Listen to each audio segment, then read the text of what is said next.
Hello and welcome to Respect the Ball. It's your boy K. Niwan Namhlanje. No see ya today, guys. But we will be doing South Africa's preview to the 2026 World Cup, guys. I'm definitely excited, guys, to see my country back in the World Cup. How old was I? 2010. Probably like 5, 6 years old.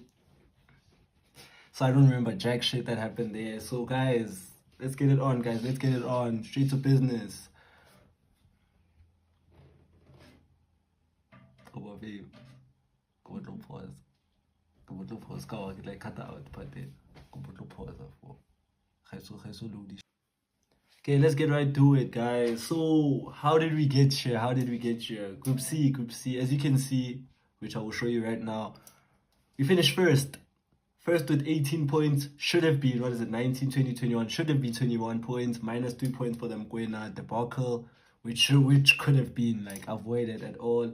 Finished first ahead of Nigeria, which is solid, guys. I really rated this group. Not rated the whole group, but like the opposition, like Nigeria, Benin, which offered a a tough match. We beat them twice. Nigeria, we didn't lose at all to them. Played 2 draws, so it was good and all. We played good football, solid.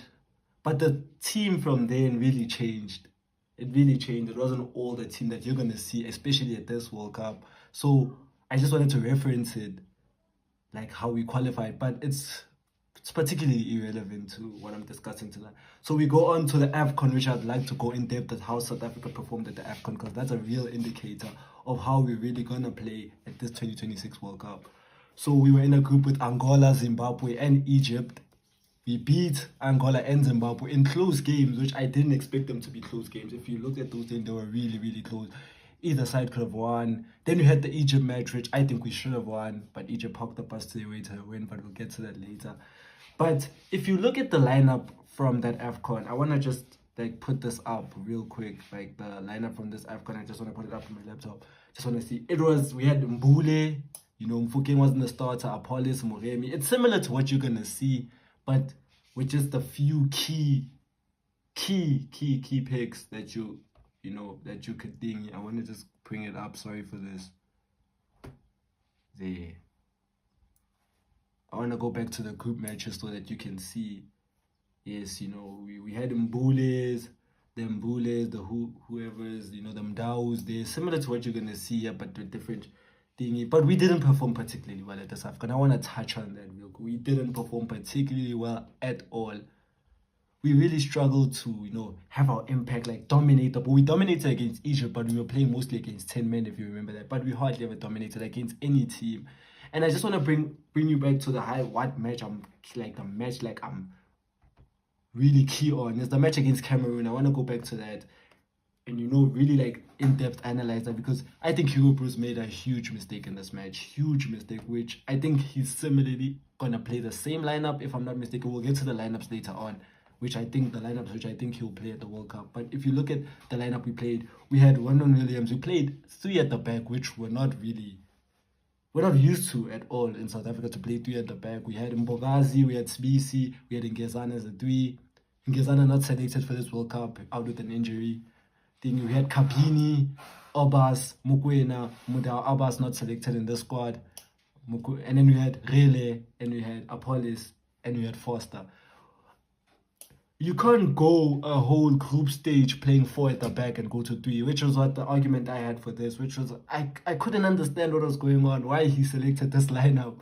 So that's why I think we lost, because when we played well, beginning of the game, first 15 minutes, I think, against Cameroon, we had like 3 chances. Mfokeng was blasting balls over. So this result could have been different. We never had a hold on this game. Cameroon just grew into it, and they deserved to beat us ultimately. Why I wanted to touch on this match, not the friendlies, which I think are basically irrelevant for me. Okay, we played 4 at the back in the friendly, because if you watch the friendlies against Nicaragua, Panama, we played 4 at the back. But with the way he picked his national team, I want to touch on that real quick. How the 26-man team that he picked. 11 defenders, 4 midfielders. It screams back 3. I don't know what you guys think. Please get into the comments. But it screams back 3, which is, I'm perplexed and baffled. Why is he playing a back 3? So I looked in depth into it, and Czech Republic, South Korea are both playing back three. So detractors or people calling him out saying, oh, 11 defenders, he's looking at those games and thinking, I need to match up, which I don't agree with, but I'm not a UEFA Pro licensed coach, by the way, so I can just have an opinion. I don't agree with it, but I think he's wanting to match up with those teams, because if you look at Czech Republic and you look at South Korea, they both line up in three at the back, not Mexico, but both of them line up in three at the back. So I think his thinking is that I need to match up with this, which I don't agree, but it's gonna think, you know. We'll see when we get there. With the friendlies, I just wanted to touch on the friendlies again. It was just an experiment. People shouldn't panic with the friendlies. I know people are like, oh, you lost to Panama during Nicaragua. They don't matter, you know. The team is still trying to gel. As much as they've been together since the AFCON, some of them, they're still trying to gel. And they're still new additions into the squad. So let's touch on those new additions. We have Olwetu Makanya. Let me touch on them real quick. Ooh, let me bring them up. Sorry for the delay, people. Let me bring them up. South Africa. You know, we have the Olwetu Makanyas. We have Bradley Cars, who I don't think will see grass at this World Cup. So, I don't think he's gonna see grass at this World Cup, but you know, it's good that he got picked. I rate Bradley Cross a lot, guys. I liked him since his Golden Arrows days. You know, I rate him a lot, despite people not rating him. I quite like him. And the thing we have, I'll let me pull up the full 26 players that we have up. Let me pull up the full 26. We have Ricardo Goss, Sipo Chain, and Ronan Williams in the goalkeeping department. With the left backs, 3 left backs, which again is that not an indicator that he's looking to play a back 3 or back 5 instead? We have Kabini Mudiba, Bradley Cross at left back.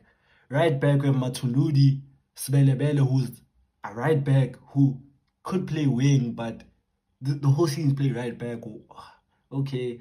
And then we have the Nkuliso Mudau. In the centre backs we have Makanya, we have Okon, we have Sibisi. We have we have Mbogazi, we have Ndamane. Again, I don't know, it just screams back 3, guys. And then in the midfield, he put 4 midfielders in, which means he's looking for 2 to interchange with 2, because we have Mbatas, Tole, Adams, and Mukwena, which I'm thinking the starting 2 in that back 3 will be Adams and Mukwena, because they play regularly and have chemistry at Sundowns. But then do you want to play Adams in a game where it's physical against the Czech Republic, where everyone is, 6 foot something tall?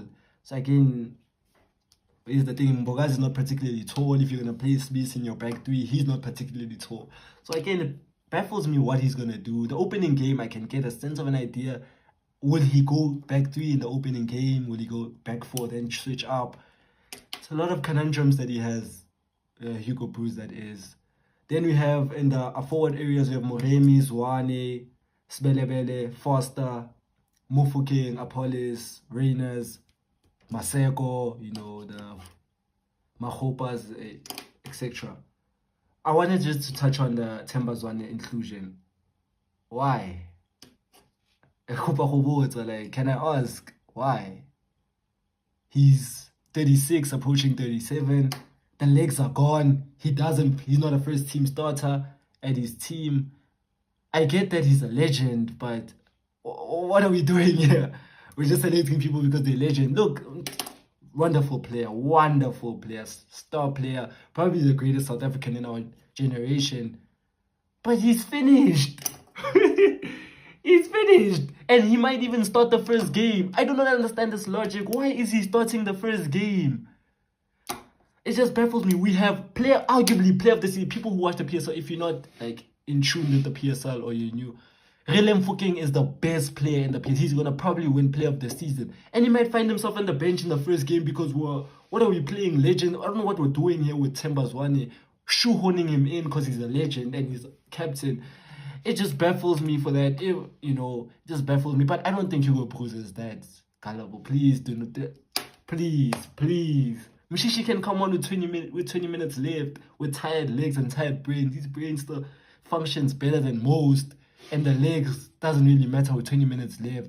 So I don't really understand that logic. And then I wanted to touch on, as you can see, the lineups.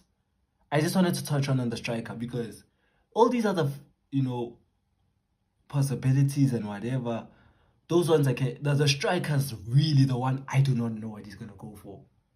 I can get a sense he might go with Lyle because Lyle got him here and he's been putting in trust with Lyle despite the noise that's been coming from outside. Drop Lyle, drop Lyle, drop Lyle. I'd drop him. Personally, I would drop him. I know I put him up here in the lineup. That's because that's what I'm thinking Bruce is going to do. I think you should drop Lyle. If you can't drop him, put him on the wing. He plays on the wing for Brindy. If you're so infatuated with Lyle, stick him in the wing. Because I think we need Wanasesi. We need Evidence Mahopa. He has the height to defend set pieces at the other end and also cause trouble set pieces. He has the hold-up play. I know the finishing is suspect, but he has the tools that, in the World Cup, it's not about, stylish football. It's about grinding it out. If you can grind out these results, and you can grind out results on Mahopa, he presses well. I just think he should be the one starting up front. That's why, it's my personal opinion, I don't have it in my lineup because I don't think Bruce will go for it. But that's it, Do I think this team is good enough to go out of the group? I think so, my World Cup bracket will be uploaded and will be, tune in to my channel basically to get that. But I do think this group can get, it's going to be hard. I don't think the first game should be that hard at all, I think we match up well in Mexico. I don't think, we match up well with the Czech Republic. Sorry for that. With the Czech Republic. That's the match I'm most worried about. Guys, I'm a giant. If you look at the average height of those Czech Republic players, you please tune into my preview of the Czech Republic. These guys are massive. They are huge. And if you're going to play with small Lanyana players, Mbokazi is not that tall. Sbisi is not that tall if you're looking for experience. Mshishi is not that tall. You need height when you play at that team. That's why I wouldn't be on Bruce's case if he started these tall players. It was tall, Mbatas, Makanya is pretty tall. And Ocon, that's why I think he selected Makanya also. Makanya is busy tall. Because he selected for the AFCON, he brought on Tylon Smith with hopes to send him to the World Cup. I think he selected Makanya because he's really tall. Ocon is pretty tall. And I wanted to touch on that defense. Sorry for coming back to that. The reason why Ocon and Makanya are probably there, and these people play in the back three. Mbogazi plays in the back three. Ocon plays in the back three. So they should be used to be playing in the back three. If you can just stick one other, if you just stick CPC in there in the middle of them, maybe for the experience. But Ocon and Mbogazi are used to playing in the back three regularly for their teams and performing arguably well, The wingers can be wing backs. If he's going to play wing back, again, I don't want to touch on it too much. I have a key problem with Mudau. I think he's overrated. But what is the point of playing him wing back? If you're going to play Mudau wing back, it doesn't make sense to me. Why not stick him in the three at the back and, But you're going to play him wing back. He can't cross. He can't shoot. You have Sibelebele arguably just won the league with... I know people are going to be like, you're biased, Orlando Pirates, sharp. But Sibelebele arguably has been performing way better than Khuliso Mudau. I think he should be stuck in the wing back. Maseko's used to play wing back for his team. So there's a lot of things Hugo Broos needs to figure it out. But I think he's heading to it at the back. But personally, I don't think he should. I don't like coaches that like reacting to teams. I like you to be proactive. Teams react to you. But he might be looking at the quality of his side and thinking, which I think we could match up well with all three of these teams. I think we can get out of this group. I firmly think we can if Hugo Broos just gets it right and the players just apply themselves. But it will be good. I'm excited to see my country in the World Cup, guys. I haven't seen it. It's exciting. I've been anticipating them. As a football lover, you're watching the World Cup for the football, but having your country there gives you something to look forward to, And getting out of this group is not essential, I wouldn't hang Bruce for it, but he should argue it. You got drawn in one of... If you look at the other groups, you have no big team in there. I know Mexico is a sort of big team, but Come on, come on, squad. Bafet. You have to qualify out of this group. Surely qualify out of this group, guys. But yeah, guys, thank you for tuning in. Please like and subscribe. Turn on post notifications, and guys, please drop a comment. Comments, we need those comments, guys. So drop comment, share, guys. We're growing channel, so please share, guys. And yeah, out. Peace.